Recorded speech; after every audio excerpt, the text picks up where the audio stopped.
এটা তো হতে পারে না। আমরা যেদিন হেফজ ধরলাম সেই দিন থেকে আমার মা এবং বাবা একটা আমল বানিয়ে নিল যে আমার সন্তান এক এক পারা হেফজ পড়বে আর একটা করে রোজা রাখবো। যেদিন আমাদের এক এক পারা শেষ হতো, সকালবেলা বাড়িতে খেতে আসতাম, মাকে বলতাম, মা আজকে 1 নম্বর পারা শেষ হয়েছে, মা আজকে আমার অমুক নম্বর পারা শেষ হয়েছে। যেই দিন বলতাম ওই দিন রাতেই মা সেহরি খেয়ে রোজা রাখতেন, আমার আব্বা রোজা রাখতেন।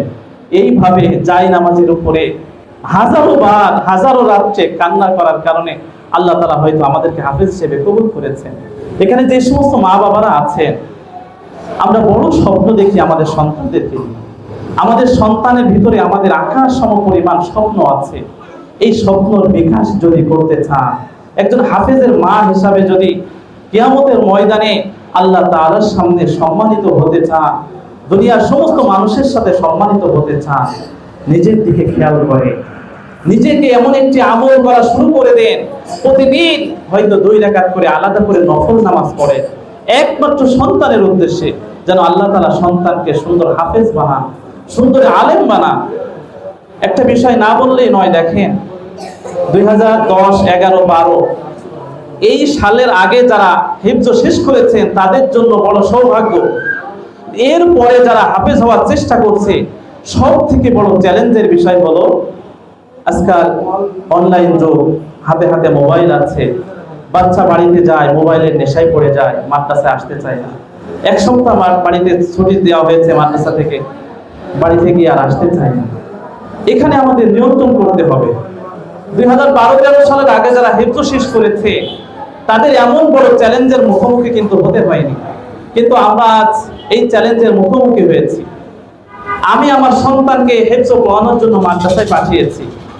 আমার সন্তান বাড়িতে এসেছে, আমি মোবাইল যতই চালাই না কেন, ওই সময় অভিভাবকদের প্রতি আমার বিনীত অনুরোধ, একটু নিজেকে নিয়ন্ত্রণ করেন। বাচ্চা একটা পরিবেশে ছিল, বাড়িতে এসে যখন আপনার হাতে ফোন দেখতে, আপনি ফোন চালাচ্ছেন, বাড়িতে টেলিভিশন চলছে, আপনি যে স্বপ্নটা দেখছেন এই স্বপ্ন পূরণ নাও হতে পারে। এই কারণে প্রথমে আমাদেরকে নিয়ন্ত্রিত হতে হবে। সম্মানিত অভিভাবকগণ অনেকে এসেছেন, এই কারণে অনেক মনের ব্যথা, আক্ষেপ এবং আপনাদের প্রতি অনুরোধের কথা কিছু বললাম।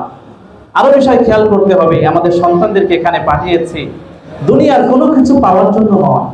আমার সন্তান হাফেজ হবে, এটাই আমাদের সব থেকে বড় পাওয়া। আমার সন্তান আলেম হবে, একজন আলেমের মা আমি হব, এটাই আমার সব থেকে বড় পাওয়া। এই কারণে সব সময় বাচ্চার পিছনে যে খরচ করছি, বাচ্চাকে যা খাওয়াচ্ছি, সম্পূর্ণ নিষ্কলুষ যেন হালাল খাবার তাদের জন্য আমি ব্যবস্থা করতে পারি। আমি আশা করি এখানে মাদ্রাসায় যারা পড়াচ্ছে সবাই আয় উপার্জন অবশ্যই হালাল। যদি হালাল না হতো, আমার আপনার সন্তানকে মাদ্রাসায় পড়ানোর মতন তৌফিক হতো না।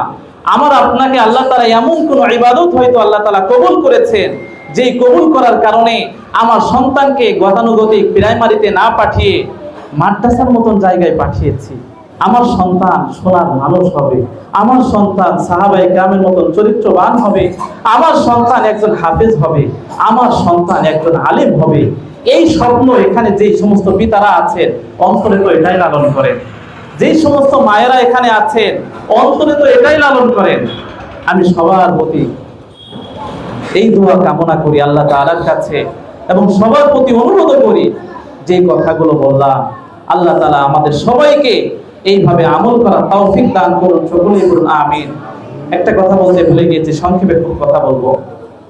মাদ্রাসায় আমাদের সন্তানকে পাঠিয়েছি, অনেক সময় এমন হয় উস্তাদ শাসন করতে গিয়ে হয়তো একটা চড় দিয়েছে অথবা একটা বাড়ি দিয়েছে, বাচ্চাদের শাসনের জন্য যতটুকু লাগে হয়তো অতটুকু দিয়েছে বা একটা ধমক দিয়েছে।